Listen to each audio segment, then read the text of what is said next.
Boa noite a todos, boa noite a todas. Então, vamos dar continuidade ao nosso conteúdo em Direito Internacional Público, no tema Personalidade Jurídica Internacional.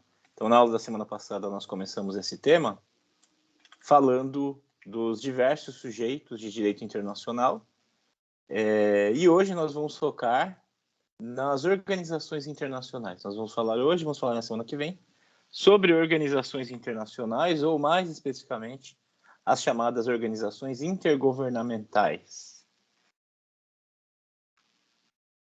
Então, no nosso conteúdo programático, nós estamos no quarto tópico do nosso programa, Personalidade Jurídica Internacional. E relembrando, recapitulando o que vimos na semana passada, nós vimos que sujeitos de direito internacional são aqueles entes dotados de personalidade jurídica no plano internacional e que, por isso, têm capacidade de adquirir direitos e contrair obrigações no plano internacional. E esses entes são os destinatários primários das normas jurídicas internacionais. Os sujeitos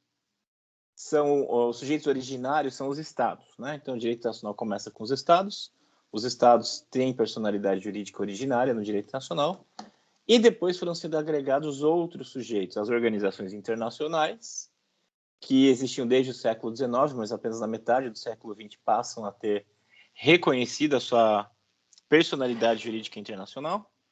Os chamados atores sem personalidade, nós vimos o exemplo das Farc e da Frente Polisário, que são grupos que não têm reconhecido a sua personalidade e podem ser beligerantes, insurgentes, povos sem Estado, grupos de libertação nacional. Outros sujeitos são aqueles que não se enquadram em quaisquer definições. Por exemplo, a Santa Sé, às vezes é considerado Estado, às vezes é considerado um sujeito atípico. E nessa categoria, outros sujeitos, que eu prefiro chamar de sujeitos sui generis, que cada um é cada um. A Itaipu Binacional eu coloco nessa categoria também, porque ela tem personalidade jurídica distinta da personalidade do Paraguai e do Brasil, embora não seja chamada de organização, é uma empresa. Então é um sujeito atípico. Também a Soberana Ordem Militar de Malta, a Cruz Vermelha Internacional. Inclusive, eu vou falar um pouquinho mais desses sujeitos que eu só mencionei na aula da semana passada. Eu trouxe mais alguns dados para complementar. E a doutrina minoritária ainda inclui indivíduos e empresas. A gente até vai falar um pouco de empresas hoje. Então, esses são os sujeitos de direito internacional. Então, complementando o que nós vimos na aula da semana passada, a Laisa, se não me engano, me perguntou sobre a Catalunha, se ela poderia ser classificada como um daqueles outros sujeitos, como o movimento de libertação nacional. Poderia, sim. A questão é que ninguém, nenhum ator, nenhum sujeito de direito internacional reconheceu a personalidade. Então, depende desse salto político também, né? É preciso que um ente reconheça a personalidade, como aconteceu com as Farc. O governo da Colômbia e outros governos reconheceram a personalidade das Farc para negociar o Tratado de Paz com o governo da Colômbia. Também assim com a Frente Polisário, mas não assim com o movimento pela independência da Catalunha. Então, o movimento pela independência da Catalunha poderia entrar nessa categoria de atores sem personalidade jurídica. No entanto, não tem reconhecimento de nenhum sujeito de direito internacional a atribuir personalidade jurídica ad hoc. Essa é uma característica dessa categoria, né? A personalidade jurídica é ad hoc, é precária, é provisória, apenas para celebrar um determinado ato e acabou.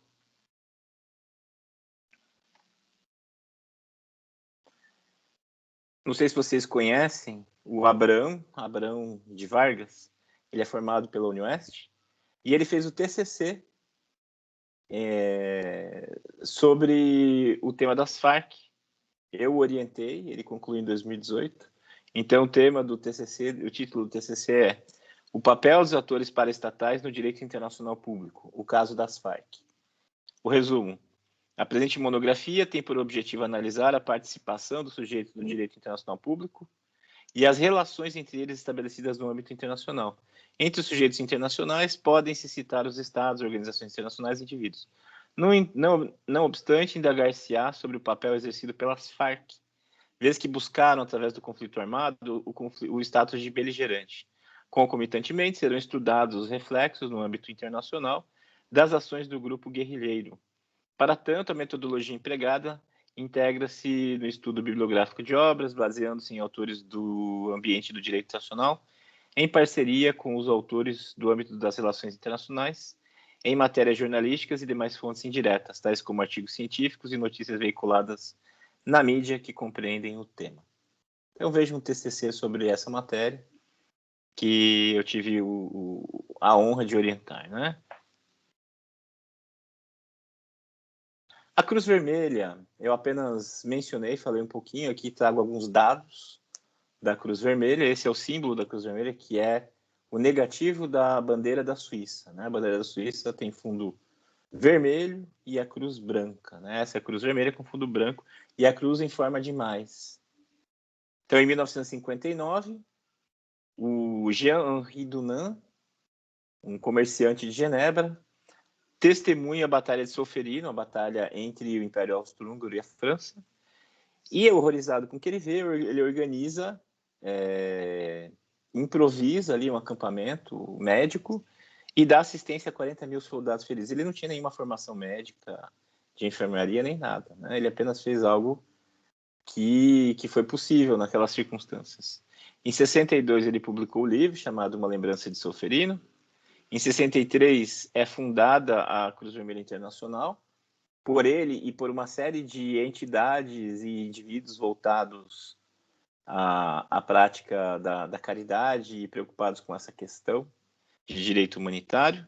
Em 64, no ano seguinte, é organizada a primeira Conferência de Genebra, dessa vez entre estados. Então, em 63, foram pessoas que fundaram a Cruz Vermelha. Em 64, os estados reconheceram a personalidade da Cruz Vermelha e deram proteção aos seus símbolos. Aquela ideia de que tudo que está com a identificação do símbolo da Cruz Vermelha tem liberdade de trânsito em um cenário de guerra. Em 1901, Dunant recebe o Prêmio Nobel da Paz, o primeiro Prêmio Nobel da Paz. Em 17, 44 e 63, o Comitê Internacional da Cruz Vermelha é premiado com o Nobel. O movimento internacional é um movimento internacional humanitário, neutro e imparcial, cujo objetivo é proteger a vida e a saúde humanas, assim como prevenir e aliviar o sofrimento. Alguém me perguntou, algum de vocês me perguntou sobre se são só voluntários, ou se são funcionários, né? Eu, pesquisando na página da Cruz Vermelha, encontrei que eles têm mais de 90 mil pessoas vinculadas, né? A maior parte são voluntários, dos quais 12 mil trabalhadores em tempo integral. Tá? Então, eles têm um amplo contingente de voluntários e 12 mil funcionários. E a Cruz Vermelha tem outros símbolos. Não se esqueçam que cruz é um símbolo cristão. Então, para para locais, para atuar em locais onde haja comunidade muçulmana ou de outras religiões, eles usam esses outros símbolos. O crescente vermelho e o cristal vermelho. E eles têm também a estrela de Davi vermelha, que ainda não é reconhecida, mas que pleiteia reconhecimento. A Ordem Soberana Militar de Malta, outra que eu mencionei, né? Originalmente era uma ordem agostiniana e depois beneditina, fundada na Palestina durante as Cruzadas, que se converteu em ordem militar cristã com o objetivo de assistir e proteger os peregrinos. Eu vi diferentes datas de fundação, né? Aqui eu tinha visto a data de 1099, mas eu achei datas bem anteriores a essa, que remontam à fundação de um hospital na Palestina. Então, quando a Terra Santa foi conquistada pelos cruzados, foi criada essa ordem agostiniana, que depois virou beneditina, e depois se converteu numa ordem monástica militar. Ou seja, eram monges, né, eram padres, digamos assim, um voto de celibato e tudo, que faziam a proteção dos peregrinos que iam à Terra Santa.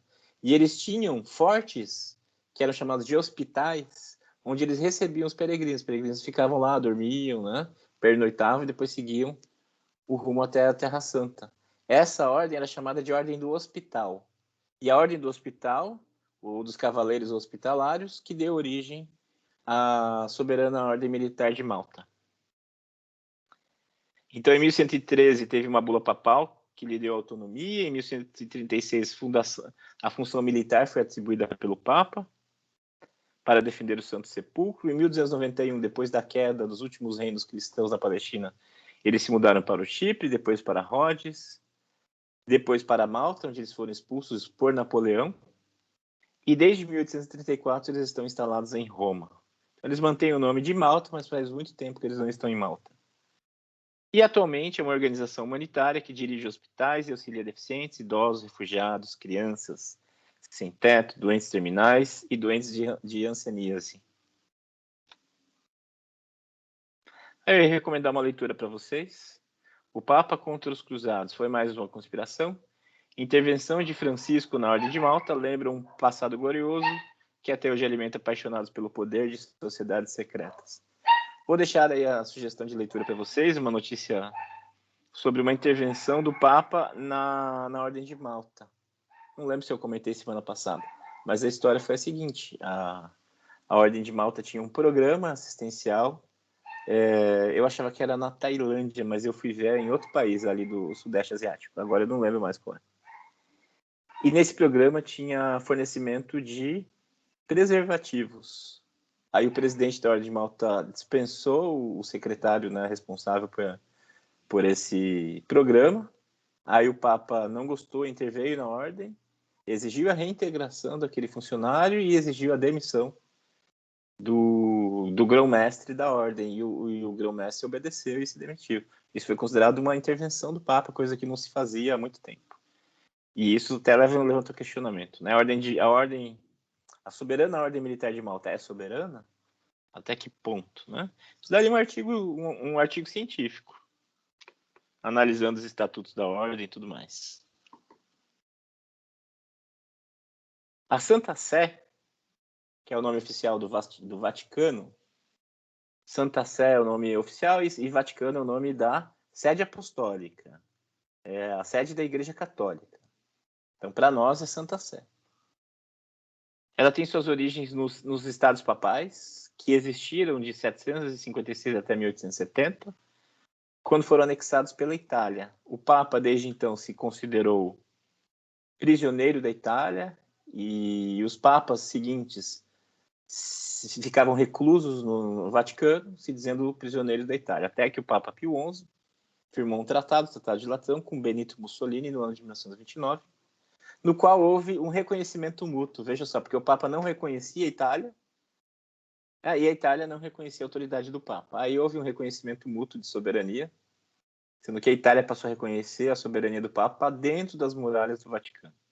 E o Papa passou a reconhecer a soberania da Itália. Vejam só. A Santa Sé, como vocês sabem, é uma monarquia teocrática absoluta e eletiva. Nós estudamos isso em ciência política. O Papa é eleito por um conclave cardinalício, como vocês devem saber. O território, se for um estado, se configuraria o menor estado do mundo, com 0,43 km². A população é de cerca de 600 pessoas e não há aquisição originária de nacionalidade. Ninguém nasce com a nacionalidade da Santa Sé. É um misto de naturalização e direito laboral. Então, a pessoa é integrante da Cúria Romana, integrante da Igreja Católica, e é transferida para a Santa Sé para fins laborais. E lá ela se naturaliza e passa a ser cidadão da Santa Sé. Então, é um misto de direito laboral com naturalização, né? Ninguém nasce com a nacionalidade da Santa Sé. A soberania também é especial porque decorre do Tratado de Latrão. E o Código Canônico dispõe o seguinte, no Cânone 361. Com o nome de Sé Apostólica, o Santa Sé designam-se neste código não só o Romano Pontífice, mas ainda, a não ser que por natureza das coisas ou do contexto outra coisa se deduza, a Secretaria de Estado, o Conselho para os Negócios Públicos da Igreja e os demais organismos da Cúria Romana. Ou seja, a administração se chama Santa Sé. Aí uma imagem da Santa Sé com um mapinha para ter uma ideia da extensão, que é pouca coisa, né? 0,43 quilômetros. É basicamente um bairro de Roma. Pois não. Professor, você falou sobre direito canônico, né? Uhum. Existe tipo de organização judiciária lá dentro? Existe um judiciário lá dentro. Inclusive, a última vez que o judiciário foi acionado foi o quê? Há uns 10 anos? Não faz muito tempo, não. Que julgou o mordomo do Papa Bento XVI, que havia vazado cartas dele, cartas pessoais, naquele escândalo que ficou conhecido como... como que é? Patilix. Então, ele vendeu cartas e isso revelou vários segredos do Vaticano, vários segredos pessoais do Papa e tal. Inclusive, alguns dizem que foi esse o motivo que levou o Ratzinger a abdicar do papado, né? E por isso ele é o primeiro papa desde o século XIII a abdicar. Todos os outros morreram no exercício do sacerdócio. Mas sim, tem um judiciário. E esse mordomo foi julgado, condenado e cumpriu pena. Acho que por uns 2 ou 3 anos. Eu lembro que não foi por muito tempo, até que ele recebeu uma anistia do Papa Francisco. Respondido? Sim, professor, obrigado. Imagina. Aliás, eu tô falando, se vocês tiverem perguntas aí, podem me interromper, tá, gente? A Itaipu Binacional, que entra na categoria dos outros sujeitos ou sujeitos sui generis. É uma empresa binacional, pertencente ao Brasil e ao Paraguai, a Eletrobras tem 50% e a ANGE tem 50%. Ela foi criada e é regida por norma internacional, o que é o motivo pelo qual a Itaipu se caracteriza como sujeito de direito internacional. Ela foi criada e é regida por norma internacional, tá? A Constituição da Itaipu, entre 75 e 82, e o artigo 3º diz o seguinte: as altas partes, artigo 3º do Tratado de Itaipu de 73. Fala assim: as altas partes contratantes criam, em igualdade de direitos e obrigações, uma entidade binacional denominada Itaipu, com a finalidade de realizar o aproveitamento hidrelétrico a que se refere o artigo 1º. Parágrafo 1º. A Itaipu será constituída pela Eletrobras e pela ANTE, com igual participação no capital, e reger-se-á pelas normas estabelecidas no presente tratado, no estatuto que constitui seu anexo A e nos demais anexos. Vejam, uma entidade regida por norma internacional, criada e regida por norma internacional. É, portanto, um sujeito de direito internacional. Eu ressalto e friso isso porque tem doutrina que diz que não, tá? Que diz que é um sujeito de direito interno especial, mas eu discordo plenamente. Entra na categoria de sujeito de direito internacional a partir do momento que é regida por tratado internacional. Na medida em que a norma jurídica brasileira só incide em Itaipu na medida que o Tratado de Itaipu permite. E mesma coisa com a legislação paraguaia. E vejam, mais um tema que deu margem a um artigo. O Johnny, vocês devem conhecer o Johnny, acho que eu já até mencionei ele, né, na semana passada. Nós fizemos esse tratado, estudo comparativo dos tratados das usinas elétricas binacionais de Itaipu, Brasil-Paraguai, de Jaciretá, Argentina-Paraguai, que apresentamos no Congresso Brasileiro de Direito Internacional. Então, este trabalho introduz a importância do ponto de vista do direito internacional público, de se realizar a comparação entre os tratados de Itaipu e de Jaciretá, assinados respectivamente por Brasil e Paraguai, e por Paraguai e Argentina em 1973. Tal importância se baseia no fato de que esses acordos criam empresas sui generis, juridicamente internacionais, tendo em comum o Paraguai como sócio, e havendo autores que apontam que o texto do Tratado de Jaciretá teria se baseado no de Itaipu. Este trabalho irá propor uma metodologia para realizar tal comparação e apresentar os resultados de sua aplicação, de modo a evidenciar as semelhanças e dessemelhanças entre os textos de ambos os acordos.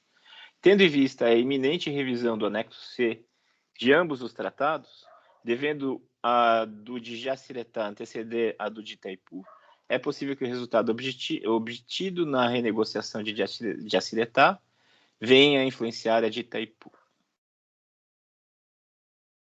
E aí um outro aluno fez esse meme para nós, né? Tratado de Itaipu, Tratado de Jaciretá. E ainda dentro dessa matéria, mais uma colaboração minha com um aluno da UniOeste, o Guilherme Sturion Libori, que está se formando agora. Eu e eles fizemos esse artigo, que foi publicado no boletim da Sociedade Brasileira de Direito Internacional, repensando a personalidade jurídica internacional, os indivíduos como sujeitos do direito internacional. Enfim, como vocês podem ver, esse tema é um tema bem profícuo, que dá muito pano para manga, né? E há várias possibilidades de exploração. Continuar um sistema puramente orientado ao Estado, direitos e obrigações para os indivíduos. É o direito internacional após 1945, né? Até 45, o direito internacional era puramente estatal. É um sistema westphaliano, de normas entre Estados. Depois da Segunda Guerra Mundial, começam a entrar em cena os demais sujeitos, a começar pelas organizações internacionais, que é o tema de que nós vamos falar agora. Na minha época, nós não questionávamos o sistema westphaliano. Alguma pergunta até aí aqui, gente? Tudo certo? Beleza, então. Vamos falar de organizações internacionais. Precisamos falar de organizações internacionais. Aí alguns exemplos. Organização Mundial da Saúde, a OMS, o FMI, a ONU, a Organização Mundial do Comércio, a OMC, e o Mercosul, exemplos de organizações internacionais. Uma conceituação, a conceituação preliminar. A organização internacional seria um ente constituído pela vontade soberana dos Estados, que lhes atribuem personalidade jurídica autônoma. Eu gosto de usar a alegoria da pessoa jurídica. No direito interno, nós podemos criar uma pessoa jurídica, que é uma ficção jurídica. Nós, pessoas físicas, pessoas naturais, nos juntamos e criamos, inventamos uma terceira que não existe no mundo físico. Não sai por aí dando bom dia, né? Mas, por ficção jurídica, se lhe atribui personalidade. E no nosso sistema, para constituir uma pessoa jurídica que é a empresa, é preciso fazer o registro no CNPJ. Então, a gente tem esses aspectos materiais, esses aspectos formais. Então, uma pessoa jurídica no direito interno precisa ser constituída por pessoas, né, por indivíduos, pessoas naturais ou por outras pessoas jurídicas. Então, é preciso que se lhe atribua personalidade jurídica. E existe o requisito formal de que seja feito o registro na junta comercial, tirar o CNPJ, né, para que a empresa passe a ter personalidade jurídica autônoma em relação às pessoas dos seus sócios. É assim que funciona no direito interno. No direito internacional, a analogia se mantém. É preciso que sujeitos de direito internacional, vamos pegar estados, né? É preciso que estados se reúnem, e criem esse ente, atribuindo a esse ente personalidade jurídica autônoma. E o ato constitutivo, o CNPJ da Organização Internacional, é o tratado constitutivo. É o tratado que a cria. É um ato formal. Então, primeiro nós temos um conteúdo material que se materializa pela expressão da vontade dos indivíduos na criação. No caso do sujeito de direito internacional, na vontade de criação desse ente, atribuindo-lhe personalidade jurídica autônoma. E uma perspectiva formal, que é ter um documento que lhe materializa a existência, que no caso é o Tratado Internacional, que é chamado de Tratado Constitutivo. Muitas vezes se chama carta, né? Mas não é exclusivo. Pois bem, então vamos ficar com essa definição preliminar. É um ente constituído pela vontade soberana dos Estados que lhes atribui personalidade jurídica autônoma. O Mazzoli assim define as organizações intergovernamentais, que eu já vou falar um pouco mais a respeito. Seriam coletividades interestatais criadas por acordo constitutivo pelos Estados, com personalidade jurídica distinta da de seus membros.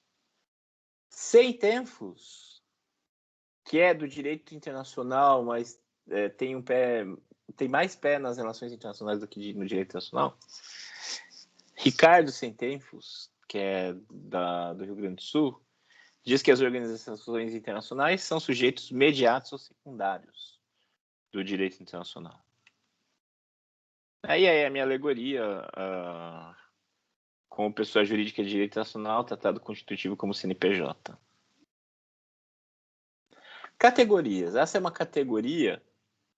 categorização adotada por duas autoras chamadas Monica Harris e Andrea Hoffman. E esqueci de pegar o livro delas. em que elas discorrem a respeito das organizações internacionais. O livro é todo sobre organizações internacionais. E elas fazem essa categorização. Existiriam organizações intergovernamentais, organizações não governamentais internacionais e empresas multinacionais. De baixo para cima, eu disse a vocês que empresas são consideradas por parte da doutrina, uma doutrina minoritária, como sujeitos de direito internacional. Aquelas empresas que têm uma capacidade de atuação em vários lugares e capacidade de influência nos atos decisórios dos estados. Então, alguns autores consideram, as duas estão nessa categoria, né, de colocar as empresas multinacionais como organizações internacionais, como sujeitos de direito internacional. Já o que elas chamam de organizações não governamentais internacionais, que geralmente é referido com a sigla ONGI, o Mazzuari chama de organizações privadas, e em alguns documentos aparece como organizações internacionais privadas, seria um exemplo do Greenpeace, do Médicos Sem Fronteira, da Anistia Internacional. Elas colocam o Comitê Internacional da Cruz Vermelha como exemplo, mas eu sigo outra doutrina que coloca a Cruz Vermelha dentro da categoria de outros sujeitos. O Human Rights Watch. Pra vocês verem que não é tudo preto no branco, né? Há divergências doutrinárias a respeito. Mas, enfim, essas seriam as organizações não governamentais internacionais. Greenpeace, por exemplo, que não é constituído por estados. Médicos Sem Fronteiras, que não é constituído por estados. A Cruz Vermelha, que a gente já viu, dentro dessa categoria, não é constituída por estados. Já aquelas entidades constituídas por estados são chamadas de organizações intergovernamentais, sigla OIG. E esse nome aparece na Convenção de Viena de 1969 e na Convenção de Viena de 1986. Lembrando que a Convenção de Viena de 69 trata do direito dos tratados. A gente já estudou esse tópico. O Estatuto da Corte Internacional de Justiça chama de organizações internacionais públicas. Tá? Então, há essa divergência de nomenclatura. Nós vamos ficar com essa nomenclatura de Harris e Hoffman de organizações intergovernamentais.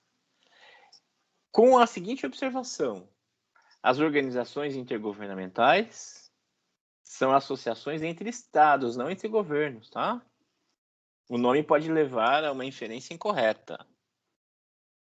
Organizações intergovernamentais não são organizações entre governos, são organizações entre estados. São, na verdade, interestatais, né? Mas vamos ficar com essa nomenclatura de intergovernamental. Pois bem, a partir de agora, nós vamos falar apenas das organizações intergovernamentais. Essas criadas entre estados, tá? Não nos interessa o Greenpeace, não nos interessa a Anistia Internacional.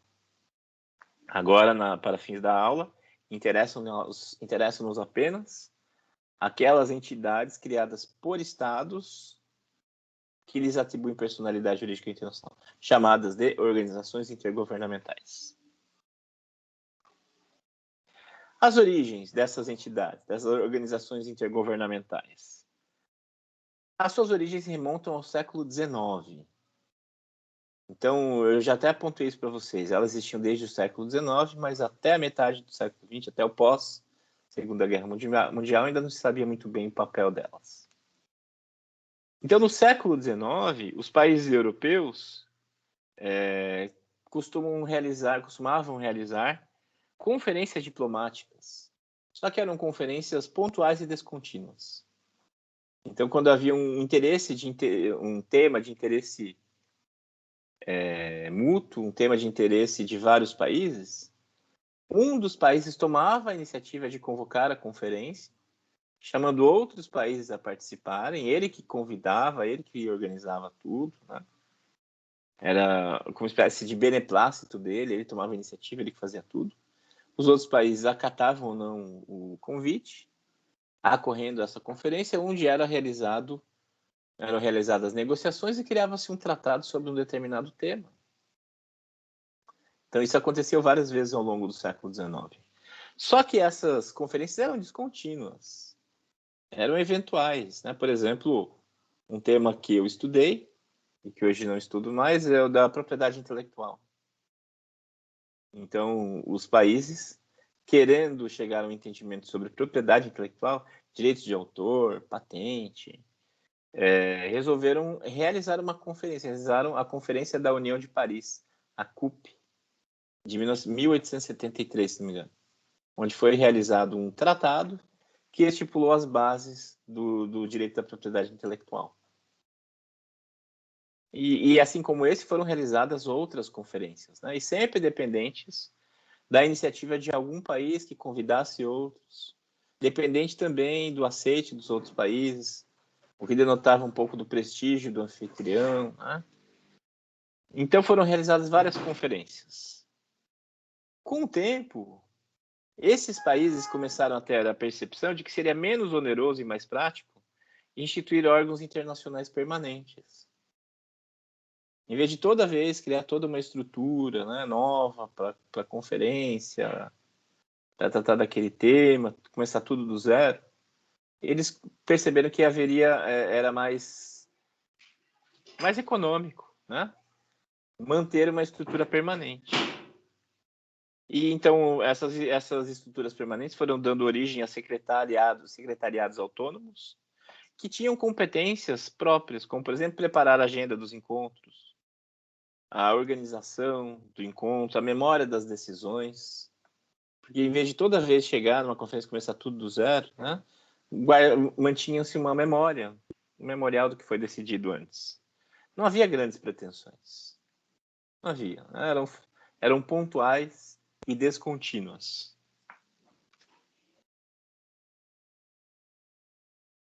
E assim surgiram as uniões técnicas, que foram as primeiras chamadas, né, hoje consideradas as primeiras organizações internacionais. E o surgimento delas subverte a ordem westphaliana. A ordem westphaliana pressupõe relação entre estados e exclusivamente entre estados, entre entes que detêm soberania. Com o aparecimento desses entes atípicos aí, essa ordem começa a ser posta em xeque, né? Porque é uma superação do tradicional relacionamento interestatal bilateral. Com as organizações internacionais, começa a haver uma relação plurilateral entre os estados no seio dessa entidade, que representava um esforço civilizatório em seu tempo. Ou seja, uma forma de reconhecimento do outro e aceitação das diferenças em um contexto histórico de beligerância entre os estados. Então, a partir do momento que foram criando essas entidades que facilitavam a cooperação entre os países, isso implicava o reconhecimento do outro. E um passo rumo a passo, né? A pacificação das relações. Tudo bem que nesse momento ainda é ilusório, porque virão depois disso ainda 2 grandes guerras. Mas é um esforço civilizatório, com certeza. Que, dentre outros resultados, afastava a diplomacia secreta. As necessidades eram... as demandas eram negociadas à luz do dia, né, à frente de todos. E não mais em negociações secretas, em acordos que não se davam a conhecer a terceiros países. E aí o que nós já falamos. No início do século XIX, alguns estados convergem em que seria menos onerosa e mais prática a constituição de órgãos internacionais permanentes.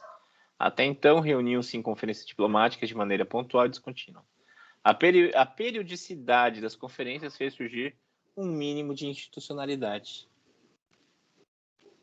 E aí uma cronologia das entidades que foram surgindo no século XIX entre os países europeus. Então surgiram organizações técnicas e administrativas, precursoras da solidariedade internacional. Aqui é considerada a primeira organização internacional é essa entidade, a Administração Geral, deixa eu me lembrar, a Administração Geral de Concessão de Navegação do Reno. Esse é o nome. A Administração Geral de Concessão de Navegação do Reno. Uma entidade criada por Áustria, Suíça, Liechtenstein, França, Alemanha e Países Baixos, que são os países ribeirinhos do Rio Reno. Há datas divergentes, né? Tem fontes que dizem que essa entidade foi criada em 1804, outras que dizem 1815. As duas datas podem estar corretas se você considera que alguns países participaram de uma, outras de outra. Enfim. A questão é que esses países, que são ribeirinhos do Rio Reno, queriam facilitar a navegação ao longo do curso do rio, de tal modo que da desembocadura o navio pudesse navegar montante ou a jusante, né, subir e descer o rio, sem problemas de alfândega, de controle de passagem de um país para outro, né? Os navios pudessem navegar livremente, esse seria do interesse econômico de todos. Então, esses países criaram essa entidade para quê? Para conceder direito de navegação. Uma empresa que tivesse um navio, que quisesse navegar ao longo de todo o curso do Rio Reno, procurava essa entidade e tirava uma licença de navegação. E com essa licença, o navio poderia transitar por todos os países do curso do rio, né? Tanto a montante quanto a jusante. Então, essa é considerada a primeira organização internacional. Há entidades anteriores, né? Eu até problematizo isso, levanto questões aí, penso em escrever um artigo a respeito. Mas, enfim, isso é consensual. Primeira entidade. Daí, em 56, teve a Comissão do Danúbio, essa envolvendo mais países, o Danúbio é mais longo, passa por mais países. Em 1865, a União Telegráfica. Vejo que são assuntos que interessam a vários países, né? A primeira é países do curso do Rio Reno. O segundo, países do curso do Rio Danúbio. A União Telegráfica, porque era do interesse dos países estabelecer as regras do telégrafo. E depois, em 1874, a União Postal Universal, que existe até hoje, está aí, que estabelece as regras de correios. A questão da estampa, do selo, envelope e tal, tudo isso é uniformizado em regras da União Postal Universal. Em 1883, a União para a Proteção da Propriedade Intelectual, eu errei por uma década. Em 1883, a CUP, Convenção da União de Paris sobre Propriedade Intelectual. 1890, a União das Ferrovias. 1900, a Associação Internacional para a Proteção Legal dos Trabalhadores. Tem outras, né? Eu fiz uma seleção. Em 1919, a OIT, mas também não há muitas outras. A OIT, a Organização Internacional do Trabalho, e também a Liga das Nações, que não durou muito, foi extinta, a OIT ainda está aí. E essas entidades, então, essas e mais algumas outras foram surgindo e não se sabia muito bem o papel delas, né? E após 1945, há o chamado boom das organizações internacionais. E alguns autores calculam entre 200 e 300 organizações internacionais atualmente no mundo.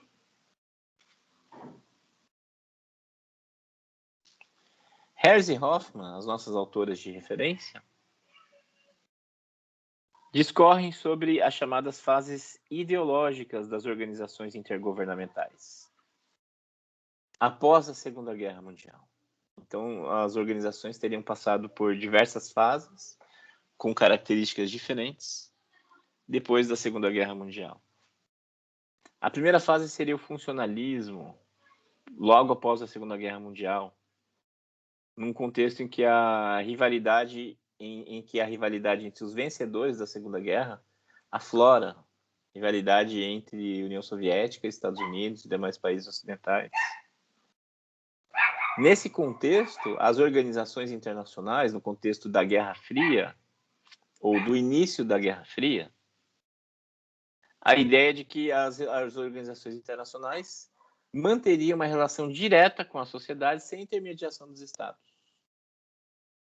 Então, nesse momento, se presume que as organizações vão lidar diretamente com a sociedade, superando, assim, esse contexto de rivalidade que criava tanto os obstáculos à atuação dos Estados, né? Então, as organizações, nessa perspectiva funcionalista, teriam esse objetivo.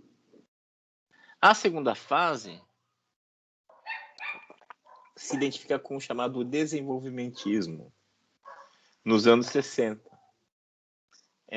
Na impossibilidade de atuar em prol da paz e da segurança, as organizações internacionais ou intergovernamentais deveriam transformar-se em instrumento para a expansão econômica nos moldes liberais, criando condições favoráveis ao investimento de capitais públicos e privados nacionais e estrangeiros.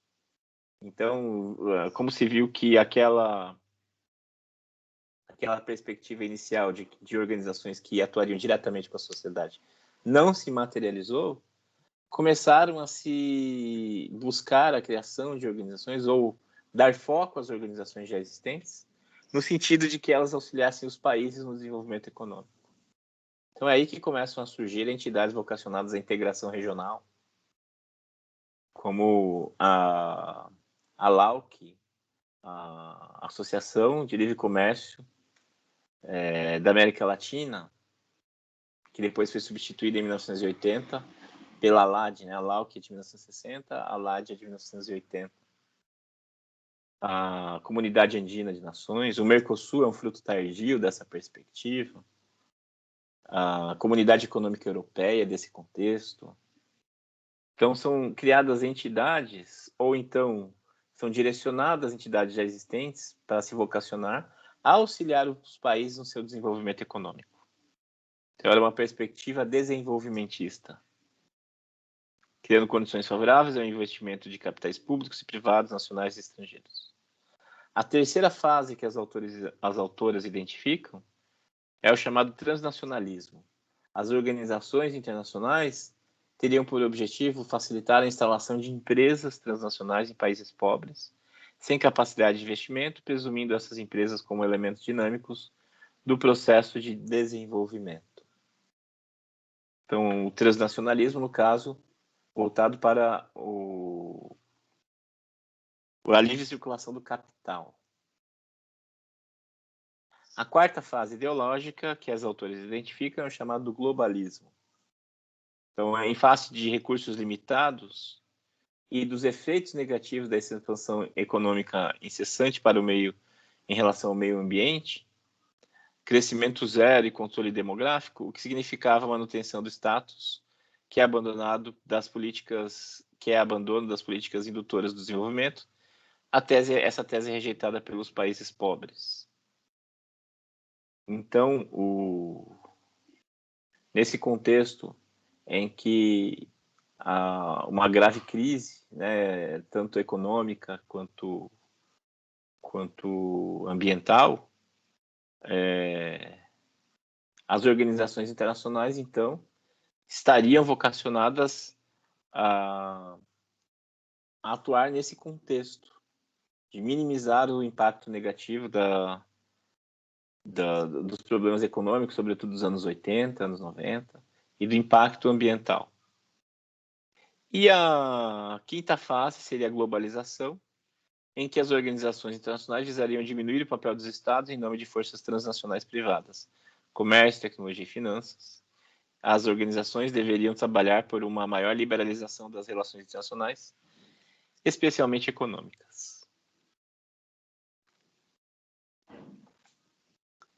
Características das organizações intergovernamentais: multilateralidade, permanência e institucionalização. Então, multilateralidade, tanto com uma perspectiva universalista quanto uma perspectiva regionalista. Multilateralidade, as organizações internacionais são criadas para estabelecer uma relação multilateral entre os Estados. Universal, como por exemplo a ONU, tem vocação universal, a OMS, o Fundo Monetário Internacional, a OMC. Todos os países, então, podem ser membros dessas entidades. E também haveria organizações intergovernamentais regionais, focadas a facilitar o intercâmbio em âmbito e a cooperação em âmbito regional, sobretudo em matéria de integração regional, como, por exemplo, o Mercosul, como a União Europeia, como a ASEAN, a CARICOM, entre várias outras. Permanência.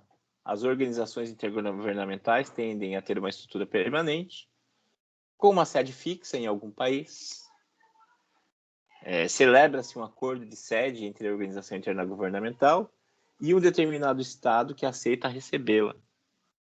No caso, a ONU está sediada em Nova York, porque os Estados Unidos firmaram um acordo de sede com a ONU, que estabelece as condições pelas quais a sede da ONU está lá instalada, a Secretaria-Geral, a Assembleia-Geral e o Conselho de Segurança. Os 3 principais órgãos estão lá instalados. Há outros órgãos da ONU que estão em outros lugares, como Genebra, né? Mas a sede da ONU, com os 3 principais órgãos, está em Nova York e há um acordo de sede. No Mercosul, nós temos a Secretaria do Mercosul, que está instalada em Assunção. Então, desculpa, em Montevidéu. Em Mercosul está o TPR, o Tribunal Permanente de Revisão. Então, o Mercosul tem um tratado com o governo do Uruguai. Vejam só o que eu dizia de personalidade autônoma. Não é Brasil, Paraguai e Argentina que firmaram um acordo com o Uruguai para instalar o Mercosul lá. Não. É o Mercosul, como entidade, firmando um tratado com o país, o Uruguai, estabelecendo as condições segundo as quais o Mercosul se sediaria no Uruguai. Então vejam como se dá essa personalidade jurídica autônoma, né? O Uruguai é parte do Mercosul. No entanto, o Mercosul negocia com o Uruguai a instalação da sede. Então há um secretariado, que é o órgão que coordena a atuação da organização. Então todas as organizações têm um secretariado, esse nome pode mudar, mas a característica é a mesma. É o órgão gestor da entidade. A organização, nessa característica de permanência, tem personalidade própria, autônoma, independente da de seus membros, como já falamos, gozando de inviolabilidade, de imunidades e da capacidade de emitir documentos. No acordo de sede se estabelecem as condições de inviolabilidade dessa entidade. Imunidade tributária, por exemplo, a entidade não vai pagar tributos no estado que a recebe. Imunidade de jurisdição para os funcionários. Isso não é uma regra. Isso vai de acordo para acordo, de entidade para entidade. Então, os funcionários da entidade podem ser considerados agentes diplomáticos, equivalentes com o mesmo status de agentes diplomáticos de outros países. E aí vão ter imunidade, por exemplo, imunidade de jurisdição. Os crimes cometidos por esses indivíduos aqui no lugar, vamos supor aqui no Brasil, os crimes cometidos localmente não se submetem à jurisdição local, e sim à jurisdição do seu país de origem. Isso é o que normalmente se faz com agentes diplomáticos. E muitas vezes se faz com funcionários de organizações internacionais. Institucionalização, outra característica, ou seja, a previsibilidade, atribuição de competências próprias da soberania, competências que os estados costumavam ter. Aí as entidades, as organizações intergovernamentais também passaram a ter. E o voluntarismo, ou seja, a capacidade de demonstrar a própria vontade. E um acordo com uma dupla significação, o acordo constitutivo. Tem a dupla significação. Primeiro, cria-se a entidade, segundo, atribui-se à entidade uma personalidade autônoma em relação a dos seus membros. Ainda nas características, as organizações internacionais são formadas por estados e, às vezes, por outras organizações internacionais. Vejam que a União Europeia é membro do OMC e também seus membros, pois os membros transferiram para a União Europeia a competência para assumir regras de comércio. Então, no caso, a União Europeia é membro da OMC. Vejam só, uma organização internacional que é membro da OMC. Também pode haver organização internacional entre 2 países, é atípico, mas sob certa perspectiva, a Itaipu pode ser considerada uma organização intergovernamental. Só que é típica, porque se deu o nome de empresa, né? Mas ela atende a vários dos requisitos que a gente está vendo aqui. Criada por 2 estados, por um acordo internacional e que lhe atribuem personalidade jurídica autônoma. Se a gente ficar com essa definição, a Itaipu é uma organização internacional. constituídas por tratado internacional e não por regras de um determinado país. As regras de constituição da entidade, da organização intergovernamental, seguem as regras do direito internacional. Por exemplo, o tratado que constitui a entidade deve seguir as regras da Convenção de Viena de 69. Então, ela é constituída por tratado e não por regras de um determinado país. E não pelo direito interno de um determinado país. As entidades, as organizações intergovernamentais, são dotadas de personalidade jurídica autônoma, derivada, né? Porque tem a personalidade originária dos seus membros e atribuem a ela uma personalidade derivada. Os funcionários podem ter imunidade, seja imunidade tributária, seja imunidade penal. Pode haver regras de inviolabilidade. Não é possível jurisdicionalizar ou entrar no espaço da organização. Tudo isso depende do que está no acordo de sede, né? Por exemplo, as embaixadas são invioláveis. A jurisdição interna não pode atuar dentro de uma embaixada. Por exemplo, a justiça não pode emitir um mandado a ser cumprido dentro de uma embaixada. Não pode. Agora, se for o mandado para ser cumprido dentro de um consulado, esse, em princípio, pode, tá? Nos termos da Convenção de Genebra de Relações Consulares de 1963. Então, para as organizações internacionais, pode haver inviolabilidade. Nessa perspectiva, dentro dessa definição de organização intergovernamental, não são organizações intergovernamentais o BRICS. O BRICS não tem personalidade, né? Os estados Brasil, Rússia, Índia, China e África do Sul não atribuíram personalidade jurídica autônoma ao BRICS, não tem secretaria, não tem uma sede, não tem nada. O Grupo do Rio, que congrega uns países da América Latina, o NAFTA, que está para ser substituído pela USMCA, que eu não guardei o que significa a sigla. NAFTA, North American Free Trade Agreement, Acordo de Livre Comércio da América do Norte, entre Canadá, Estados Unidos e México. Mas isso de acabar com o NAFTA e começar uma outra entidade era a política do governo Trump. Eu não sei como está, se isso se mantém no governo Biden ou se já foi implementado. Eu acabei não atualizando essa parte.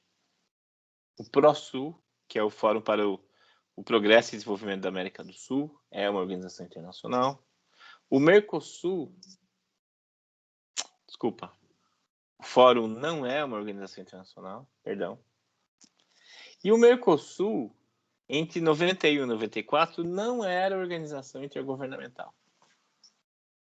Em 94, o Mercosul adquire personalidade jurídica autônoma por conta de um tratado conhecido como o Protocolo de Ouro Preto.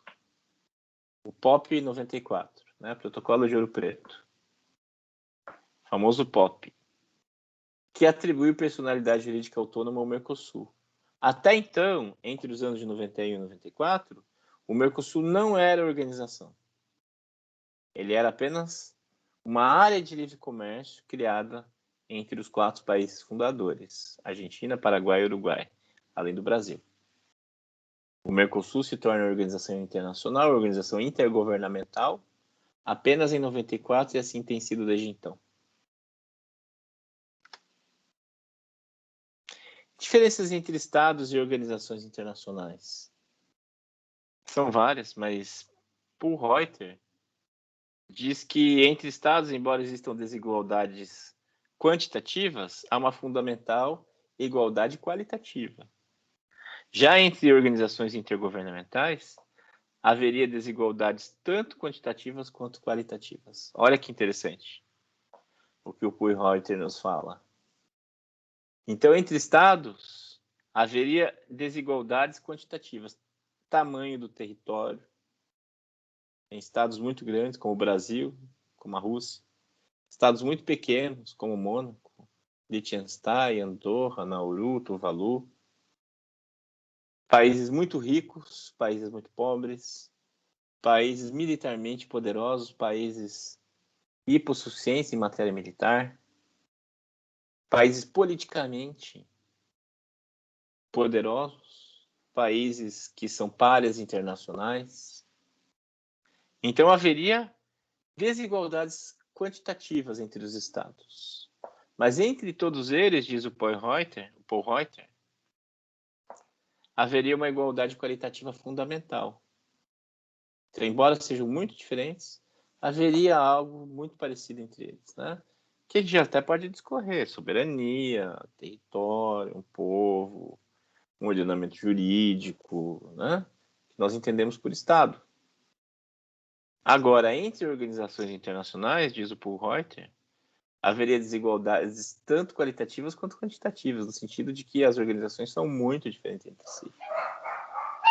Seja no plano institucional, seja com relação aos seus objetivos, seja com relação à sua estrutura física, muda tudo, tudo muito diferente. Cada uma é cada uma, praticamente. Os atos praticados pela organização intergovernamental são-lhe juridicamente imputáveis e não a seus membros. Então, a organização responde por si própria e com seu patrimônio pelas obrigações que assume. Né? A importância dada... Aqui eu não lembro, acho que foi uma reflexão minha. A importância dada às organizações intergovernamentais pelos países é inversamente proporcional à importância que eles mesmos detêm frente aos demais. Então, é um fenômeno que se observa do ponto da perspectiva política. Os países mais poderosos dão pouca atenção às organizações. Vejam o Trump, né, que escrachou a OMS desde o início da pandemia. Então, os países mais fortes costumam vilipendiar as organizações internacionais, enquanto que os países mais hipossuficientes, mais fracos, menos autônomos, esses costumam recorrer às organizações internacionais e lhe dar uma importância significativa, né? Uma importância significativa à sua atuação.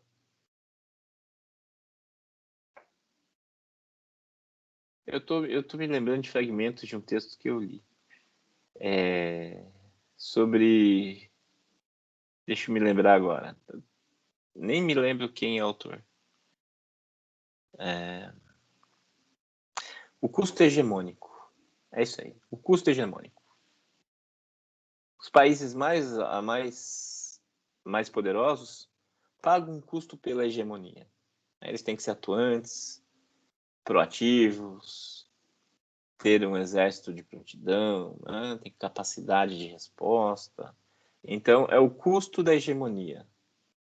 E esse autor, que eu não me lembro o nome, lembrei agora, sei lá por quê, esse autor diz que os estados, esses estados poderosos, as potências, vamos falar superpotência, né? As potências costumam investir em organizações internacionais para reduzir o custo hegemônico, para eles não terem que arcar com tantos ônus da manutenção da hegemonia.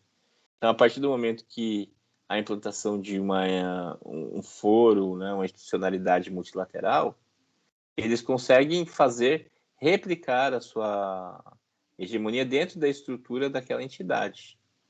E isso acaba diluindo custos para a entidade. Então, para os países poderosos, é interessante que as organizações internacionais existam, mas até certo ponto, né? Até o ponto que lhes ajude a manter a hegemonia. Depois disso, já não. A partir do momento que se torna um óbice, esses países poderosos vão atropelar a organização se for do seu interesse.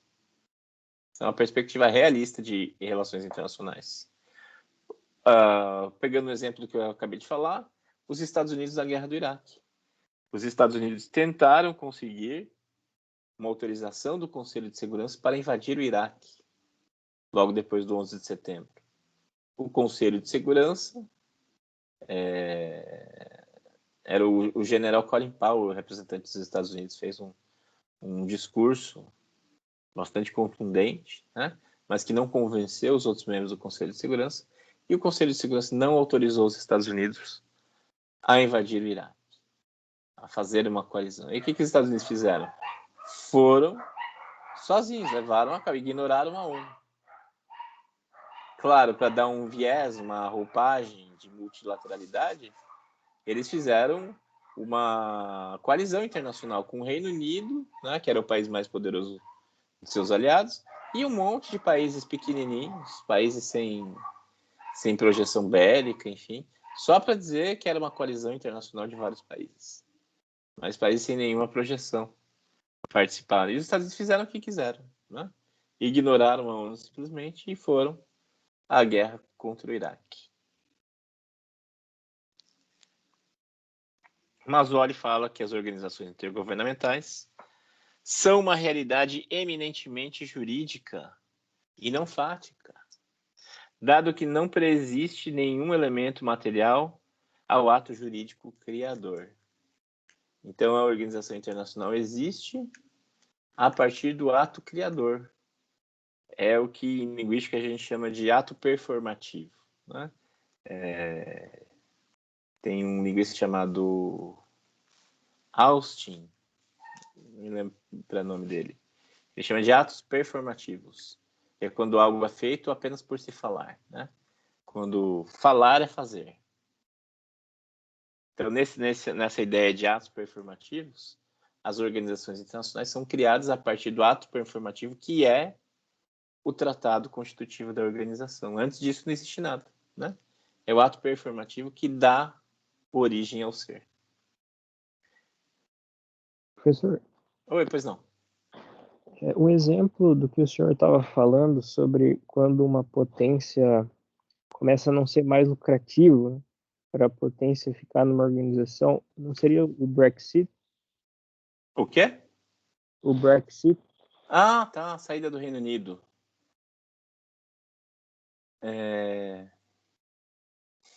Eu acho que não é um bom exemplo, mas porque a União Europeia é muito complexa para a gente colocar dentro desse conceito, né? Porque a União Europeia envolve economia, envolve ciência, envolve cultura, imigração, é muito grande. A União Europeia é um exemplo difícil para qualquer tipo de situação. Eu acho que não é um bom exemplo mais por isso. Vamos pensar em entidades como a ONU, como a Liga das Nações, que a Alemanha levava as pautas, né, no Entre Guerras, levava suas pautas para a Liga das Nações e as questões eram debatidas incessantemente. Enquanto isso, a Alemanha ia fazendo o que queria, invadindo os Sudetos, anexando o sul da Dinamarca, né, e fazendo o que queria. Enquanto isso, na Liga das Nações, tudo era negociado infrutíferamente. Então, a potência usa a organização enquanto lhe interessa. Essa é a perspectiva realista. A partir do momento que não lhe interessa, sai. A saída do Reino Unido da União Europeia, eu não colocaria nesse contexto político. Tudo mostra que foi um acidente de percurso. Não era para ter acontecido e aconteceu. Aí tiveram que levar a cabo porque foi uma decisão soberana popular por meio do voto, né? Então levaram a ferro e fogo, mas isso deveria ter acontecido. Foi um incidente, foi uma margem muito pequena no plebiscito e muita gente deixou de votar porque achou que estava garantido, que não ia acontecer. Ok, Omar? Sim, professor, obrigado. Nada. Eu acho que é John Austin, esse linguista que eu estou tentando lembrar. Um exemplo do John Austin é o casamento. É a partir do momento que o padre fala assim, eu os declaro marido e mulher, a partir da fala é que os noivos são considerados casados, claro, perante a igreja, né? Então é um ato performativo. Se não fala, não acontece. Então falar é fazer. Batizar um navio, né? Eu te batizo Rainha dos Mares. A partir do momento que fala isso, ele passa a ter um nome. E por fim, para a gente encerrar o conteúdo de hoje, a personalidade jurídica das organizações intergovernamentais. Como eu falei, até a Segunda Guerra existiam organizações, mas não se sabia muito bem a natureza, o que elas faziam, né, a extensão de seus poderes. Isso começou a partir desse caso, chamado caso Bernadotte, que decorre de uma decisão, de um parecer consultivo da Corte Internacional de Justiça. Eu vou contar em detalhes para vocês o caso, para vocês entenderem. Então, acabada a Primeira Guerra Mundial, os países perdedores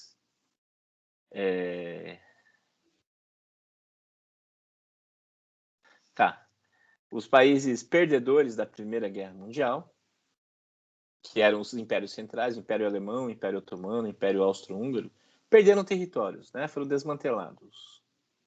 O Império Austro-Húngaro desapareceu. A Áustria virou um paísinho irrelevante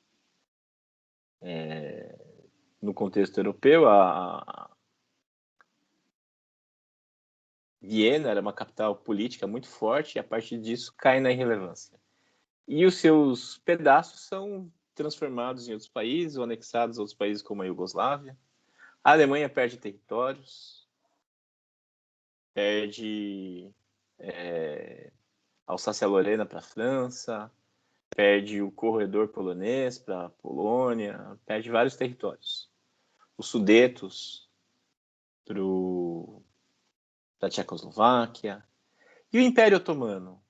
O Império Otomano também é desarticulado, seus territórios. Nesse momento ainda não tem uma destinação própria. Durante o Tratado de Versalhes se deu uma destinação rápida para os territórios europeus dos países perdedores. Já os territórios extra-europeus, para esses não se deu uma destinação imediata. Então, foram assinados tratados, né? O Tratado Sykes-Picot atribuiu parcelas do território do Império Otomano à França e ao Reino Unido. Então, a França e o Reino Unido passaram a administrar territórios no Oriente Médio que pertenciam ao Império Otomano. Não se esqueça que o Império Otomano perdeu a Primeira Guerra, né? Perdeu território. Perdeu muito território. Do que hoje é o Egito, a Síria, o Iraque, o Líbano, a Arábia Saudita. Tudo isso era território do Império Otomano que passou a ser administrado pela França e pelo Reino Unido.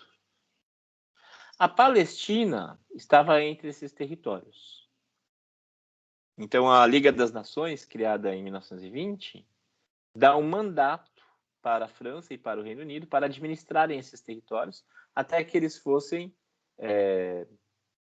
autodeterminados, né? Até que a população local decidisse sobre o seu rumo. E a Palestina ficou sob o mandato britânico. A Palestina era administrada pelo Reino Unido. E aí, em 1947, agora já bem depois, né, passadas aí décadas, já depois da Segunda Guerra Mundial, em 29 de novembro de 1947, em uma sessão da Assembleia Geral da ONU, presidida pelo representante brasileiro Oswaldo Aranha, isso é bastante lembrado na nossa diplomacia, foi aprovado o Plano de Partilha da Palestina na ONU, né, na Assembleia Geral da ONU. O que era o Plano de Partilha da Palestina? Era a ideia de dividir o território da Palestina em dois estados, um estado judeu e um estado árabe. Por que dois estados? Porque havia já um conflito configurado entre judeus e palestinos, que se acirrou depois da Segunda Guerra Mundial, quando passou a haver uma migração massiva de judeus da Europa, sobreviventes da Segunda Guerra, dos campos de extermínio, né, da Segunda Guerra, migraram para lá, então começou a se acirrar esse conflito que já se delineava desde o final do século XIX, né, mas estava cada vez mais acirrado. Então era preciso dar uma destinação urgente. Por que desde o século XIX? Deixa eu regredir um pouquinho. Porque o movimento chamado sionismo passou a defender o retorno dos judeus à Terra Santa. Então, várias comunidades de judeus do mundo todo, dos Estados Unidos, da Europa, da América Latina, do Oriente Médio, começaram a financiar o retorno de pessoas à Terra Santa. Então, bancavam as pessoas para irem lá, comprar terreno e se instalar lá. Simples assim, né? E nisso de comprar terrenos, os árabes no primeiro momento não se deram conta, mas eles estavam cedendo territórios, né? E quando perceberam, já tinha muito judeu regresso, invocando um direito ancestral àquela terra, mas que originalmente já não estavam lá por conta Como é que fala? Esqueci agora. Do Êxodo, por conta do Êxodo. Então foi uma migração massiva de judeus para aquelas terras. E isso deu margem a esse conflito com os árabes muçulmanos ou cristãos, né?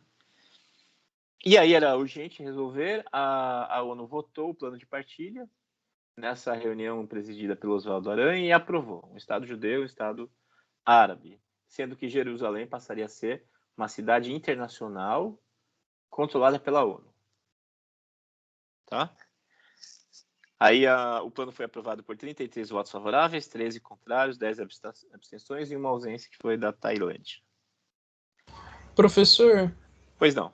acabou gerando ainda uma guerra depois, né? Porque quando foi declarado Israel como Estado, teve o pessoal ali ao redor não reconheceu, né? Logo de cara. Sim, a guerra árabe-israelense, logo depois. Justamente. E aí que está o cerne da questão que a gente vai chegar, Gabriel.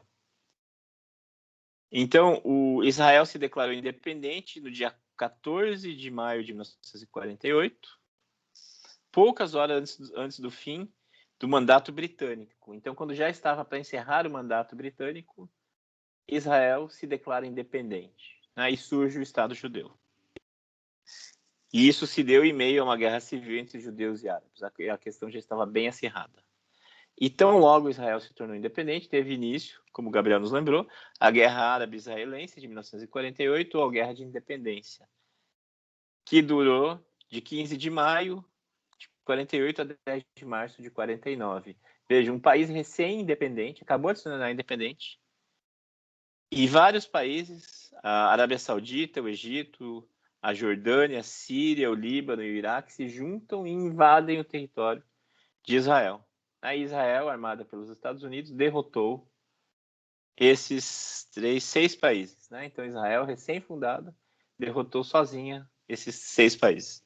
Como consequência, anexou territórios, as colinas de Golã, a Península do Sinai, a Cisjordânia, a faixa de Gaza, ou seja, os territórios que deveriam ser do Estado árabe foram anexados por Israel. E também Jerusalém, né, que deveria ser uma cidade internacional. Com o tempo, Israel foi devolvendo territórios para os vizinhos, né, e já a partir dos anos 90 reconheceu a Autoridade Nacional Palestina, num território muito menor do que é aquele aprovado pelo plano de partilha. E os dois países, a Palestina, que tem reconhecimento de 120 países, mais ou menos, reivindica, junto com Israel, Jerusalém como sua capital. Mas, enfim, esse não é o foco do que eu quero falar. A questão é a seguinte. Quando ainda estava em vigor o mandato britânico, grupos sionistas, buscando a independência do Estado judeu, implantaram, nesse contexto, os ataques terroristas como estratégia de libertação nacional, que consistiam no assassinato de líderes britânicos, como maneira de forçar a saída do Reino Unido para que se acelerasse a formação do Estado judeu. Né? Vejam só que interessante, gente, que virada histórica. Quem implantou, nesse contexto histórico, atos terroristas como medida política, né, foram os sionistas. Olha só que interessante. E hoje eles repudiam esses atos quando praticados por palestinos. E nisso de implantar ataques terroristas, técnicas de terrorismo contra os representantes britânicos, eles acabaram criando um problema com a ONU. Aí que está a nossa questão. O Conselho de Segurança da ONU indicou o conde Folke Bernadotte como seu representante para ser mediador no conflito entre árabes e judeus na Palestina. O conde Folke Bernadotte era da família real sueca, um nobre. E ele então ele virou mandatário do Conselho de Segurança para resolver a questão. Um grupo sionista, o grupo Lehi, assassinou o conde Folke Bernadotte, que era representante do Conselho de Segurança da ONU. Curiosamente, esse grupo Lehi era liderado por Yitzhak Shamir, que viria a se tornar primeiro-ministro de Israel anos mais tarde, né, por dois mandatos, 86 e 84 e 86 e 92. Então, o conde Folke Bernadotte foi assassinado em 17 de setembro de 1948.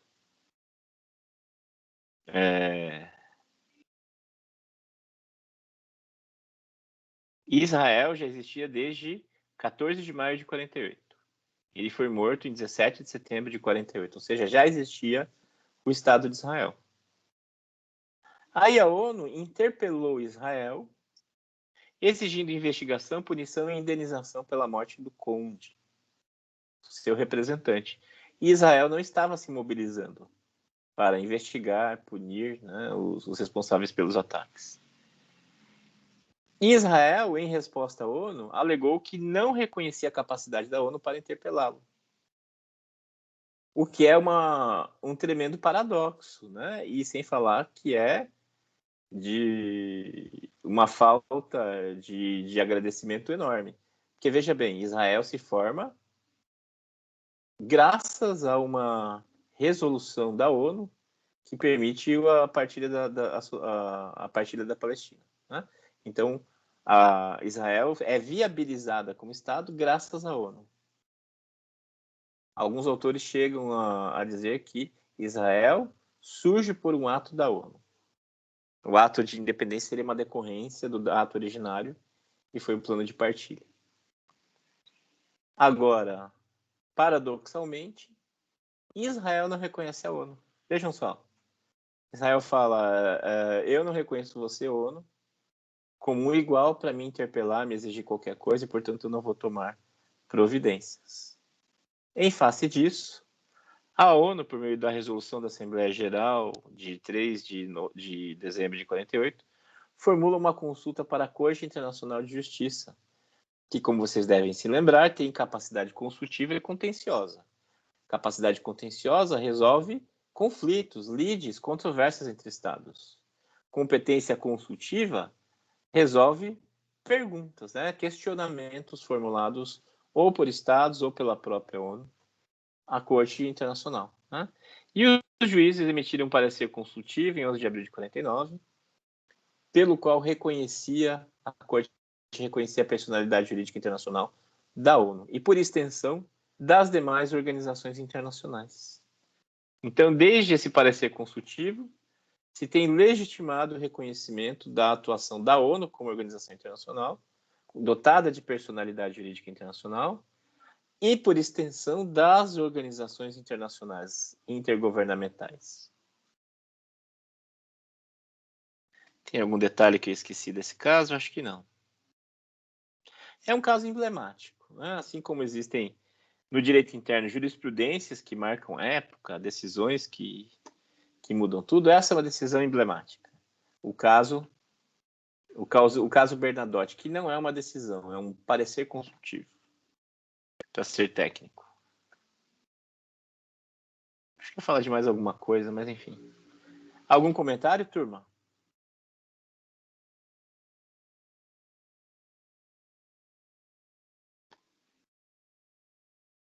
Estou abrindo aqui para a chamada.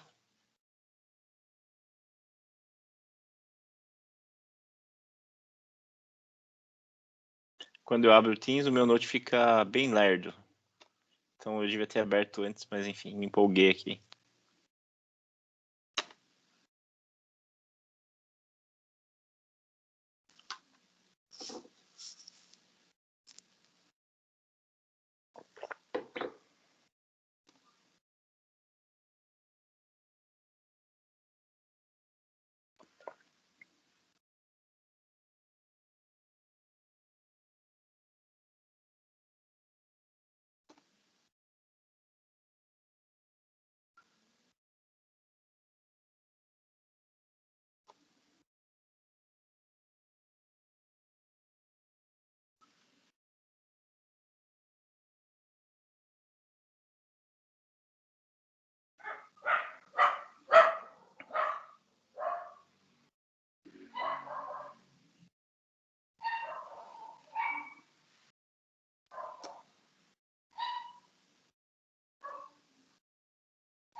Só um instante, gente. Tô abrindo a chamada aqui.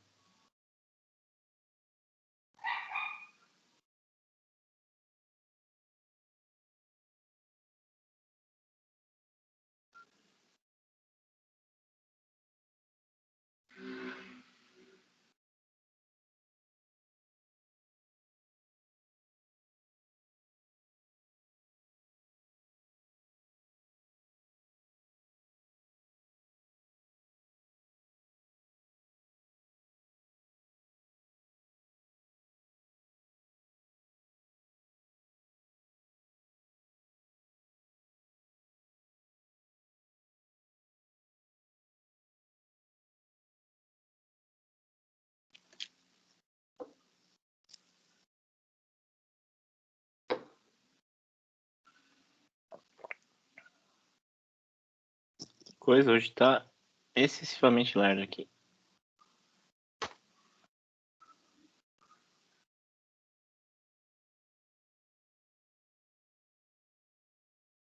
Abriu.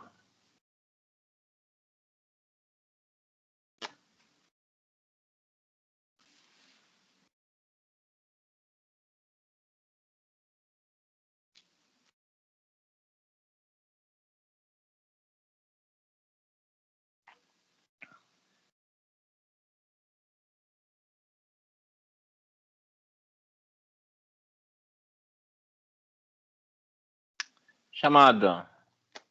Alessandra. Tá aí, Alessandra? Amanda. Presente. Ana Carolina. Presente. Ana Laura Milioli. Presente, professor. Ok. Deixa eu ver se eu consigo compartilhar.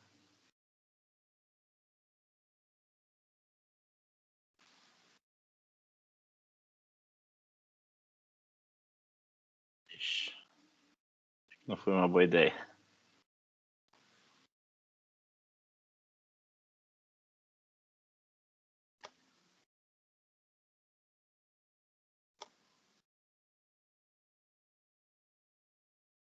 Ana Laura Pessoas. Presente. Ana Letícia. Presente. Ana Maria Alberton. Presente. Ana Maria Prebianca.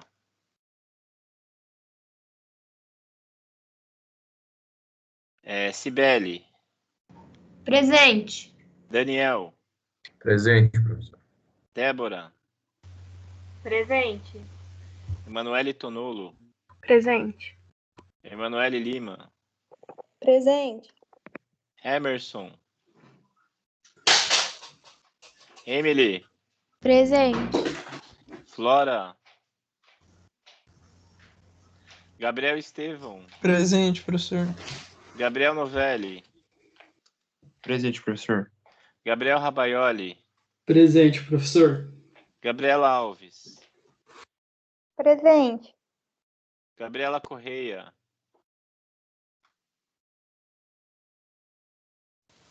Gabriela de Oliveira. Gilmara. Presente. Graciela. Presente. Isadora de Souza. Presente. Isadora Tassiani. Presente. João Luiz. Presente. José. Laísa. Presente. Lucas. Presente, professor. Opa. Maria. Presente, professor. Teve alguns alunos que responderam no chat, professor. Vamos ver. Teve a Yasmin, só que ainda não chegou, que ela falou que tá com problema no áudio. A Ana Maria Prebianca e a Gabriela de Oliveira Kuhn. Ok. Gabriela. Ana Maria Prebianca. Obrigado pelo aviso. Murilo. Presente. Natan. Presente. Omar. Presente. Paola.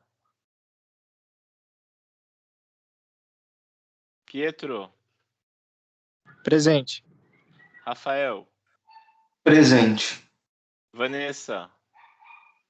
Presente. E a Yasmin, que já respondeu. É isso, gente. Que encerramos, então. Continuaremos na semana que vem. Vamos falar mais um pouco de organizações internacionais na semana que vem. Obrigado, bom fim de semana. Tchau, tchau.